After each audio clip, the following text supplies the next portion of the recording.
Le DAF Fresh Morning, c'est 104.5 tonnes de bonne humeur. Tous les matins sur Urban FM. La meilleure radio de la capitale. La meilleure radio de la capitale.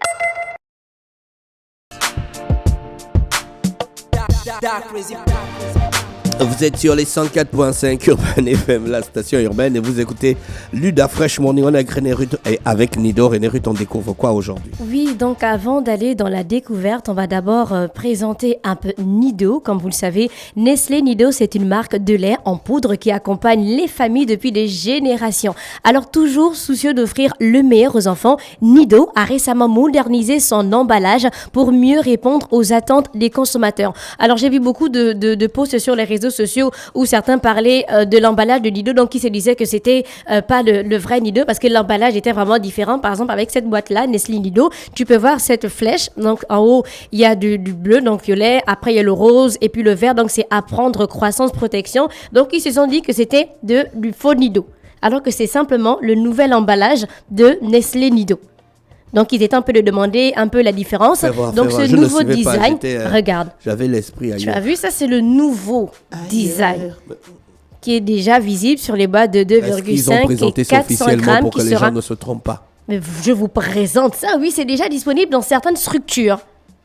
Pourquoi les gens paniquaient? C'était quoi? Les gens paniquaient parce qu'il n'y avait pas cette flèche-là avant. La flèche qui monte là, donc qui ils est se sont... vert, rose et bleu. Là. Voilà, donc ils se sont dit que là, il y a sûrement un problème. Donc Nido essaie un peu de nous donner plus d'informations. Est-ce qu'on doit toujours continuer à acheter cette boîte-là? Par exemple, c'est 400 grammes, c'est le nouveau design.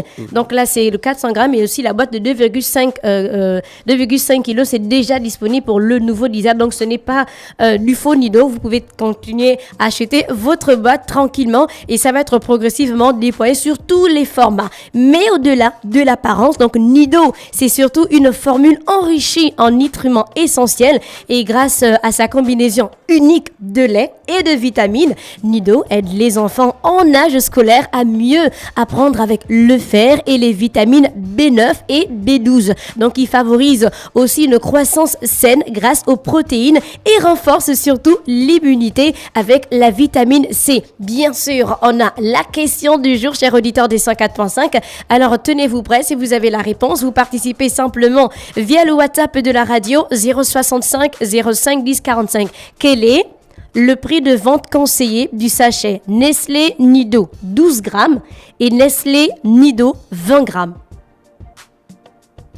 Quel est le prix de vente conseillé du sachet Nestlé Nido 12 grammes et Nestlé Nido 20 grammes? Si vous avez la réponse, écrivez-nous via le WhatsApp de la radio 065 05 10 45. Je rappelle la question. Quel est le prix de vente conseillé du sachet Nestlé Nido 12 grammes et Nestlé Nido 20 grammes? 065 05 10 45. En fin d'émission, je vais citer le nom des 3 gagnants du jour. Et on rentre dans la rubrique découverte et on va parler d'un pionnier dans le domaine musical et surtout dans l'ingénierie. Donc ingénieur son, c'est peut-être une personne que tu as connue.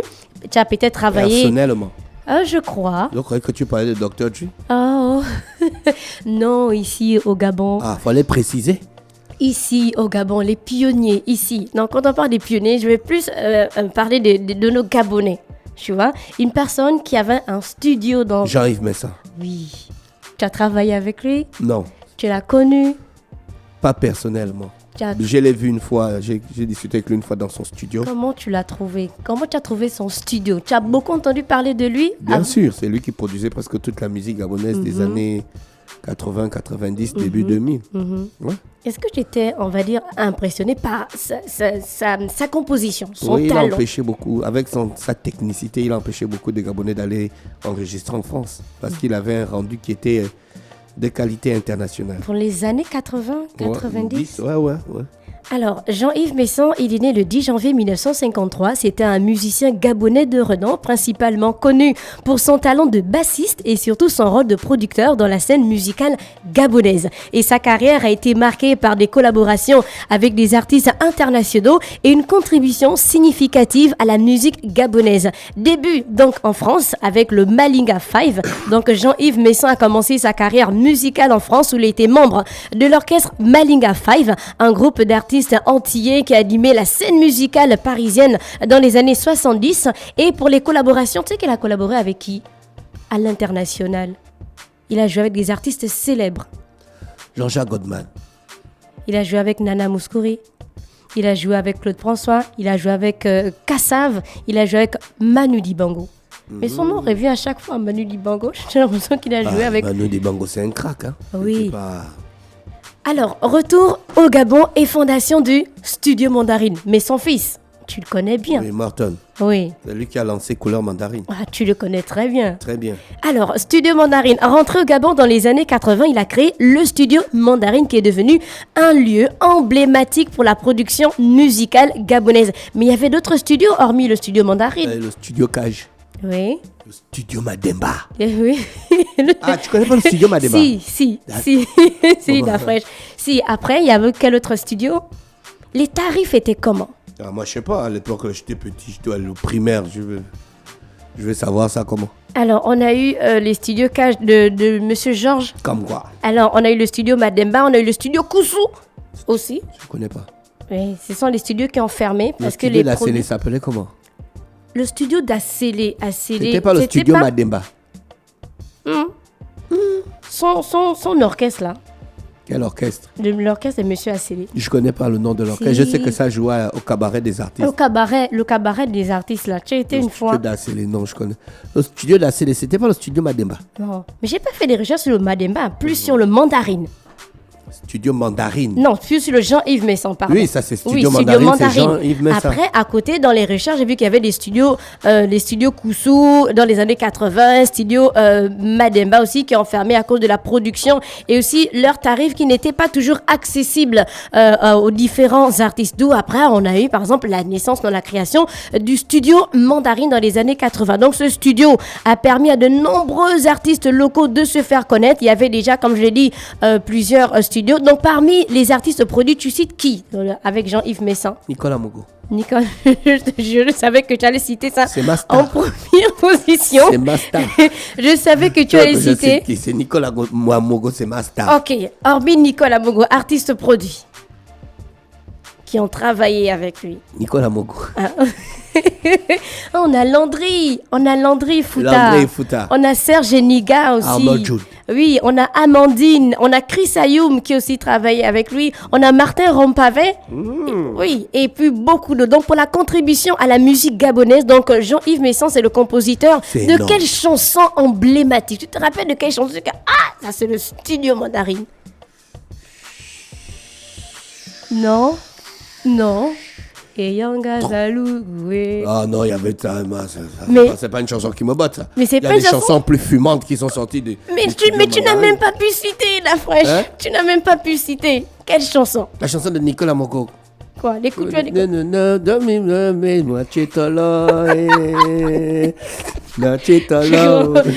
Quelle chanson? Oh bon, hormis la chanson là.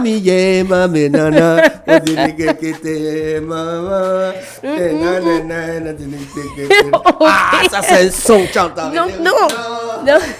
Non, c'est la fraîche. Si, on peut. Tu ne peux pas avec la chanson. Et Yanga Zalou qui était interprété. Landry Fouta, non? Non, à la base, par Makaya Madingo. Après, Landry Fouta qui a repris la chanson. Je te dis que la chanson de Nicolas Mogo, tu es tolo.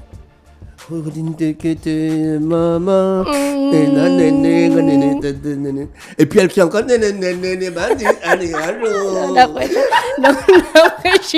Il est dans l'abus. Alors, promotion de talent, il a déniché de nombreux talents. Il a aidé à lancer des carrières de plusieurs artistes gabonais. On a par exemple Serge Ediga, qu'on ne va pas oublier. Donc, pour les collaborations internationales, on avait déjà cité Manu Dibango. Donc, il a travaillé sur l'album Mboa de Manu Dibango, apportant sa touche magique à plusieurs chansons. Donc pour son héritage, comme vous le savez, on a le studio comme héritage. Tu penses à quoi quand on parle de Jean-Yves Messon, son héritage? Merton, le petit est fort.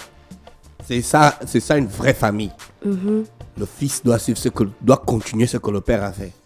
Même... Les gens qui amènent les discours que oui, non, on doit laisser les enfants choisir. Tu as vu les gens qui sont riches aujourd'hui? Oui, mais c'est peut-être parce qu'il voyait déjà son père faire. Les gens qui sont riches aujourd'hui. Je parle des vrais riches, hein. Pas les coupés cloués ou bien les... Les vrais riches, d'accord. Voilà. Tu as déjà entendu là-bas qu'un gars dit que non, moi je vais faire. Oui, mais c'est peut-être parce que son père l'avait déjà baigné, et peut-être parce qu'il regardait son père composer, traiter des sons avec des artistes. Donc, c'est sûrement venu de là aussi qu'il s'est dit que bon, après, bon, pas forcément que je vais reprendre, mais il voyait déjà comment son père travaillait. Mais qui devait reprendre ça aussi? Bah, je sais pas. Alors,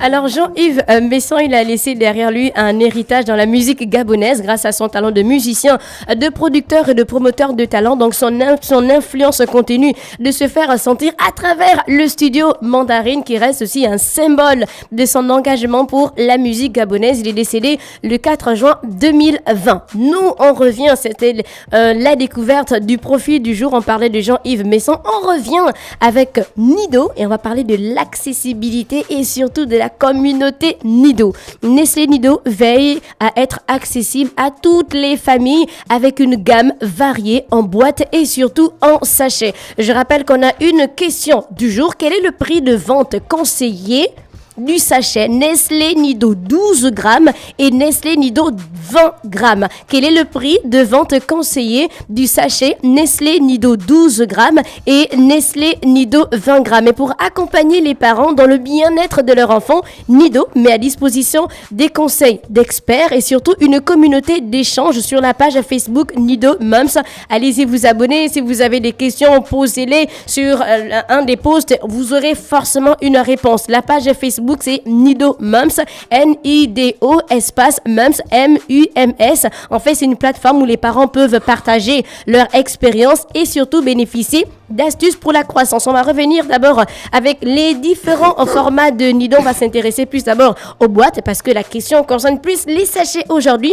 Alors, pour les formats boîtes, vous avez Nestlé Nido 400 grammes. Donc, la boîte que j'ai actuellement, là, c'est 400 grammes et elle coûte 2800 francs. Vous avez le format boîte 800 grammes à 5600 francs. Vous avez le 1,8 kg à 11 600 francs. Et bien sûr, pour les familles nombreuses ou pour ceux qui consomment beaucoup de Nido, vous avez le 2,5 kg à 16 000 francs. Alors, on a une question qui revient toujours. Est-ce que Nestlé Nido est destiné exclusivement aux enfants? Non, bien qu'il soit conçu en priorité pour répondre aux besoins spécifiques de l'enfant de 1 à 12 ans. Donc, le lait est conseillé à tout le monde du fait de ses nutriments dont tout l'organisme a besoin. Je rappelle encore la question du jour, chers auditeurs des 104.5. Répondez sur le WhatsApp de la radio. Quel est le prix de vente conseillé du sachet Nestlé Nido 12 grammes et Nestlé Nido 20 grammes? Quel est le prix de vente conseillé du sachet Nestlé Nido 12 grammes et Nestlé Nido 20 grammes? J'attends vos réponses via le WhatsApp de la radio 065 05 10 45 et surtout, n'oubliez pas de vous abonner à la page Facebook Nido Mums. Et voilà, c'est tout pour aujourd'hui. Merci René Ruth avec nous ce matin sur les 104.5. C'était la rubrique Découverte de René Ruth, présentée par Nido sur les 104.5. Le Da Fresh Morning, c'est 104.5 tonnes de bonne humeur. Tous les matins sur Urban FM. La meilleure radio de la capitale. La meilleure radio de la capitale.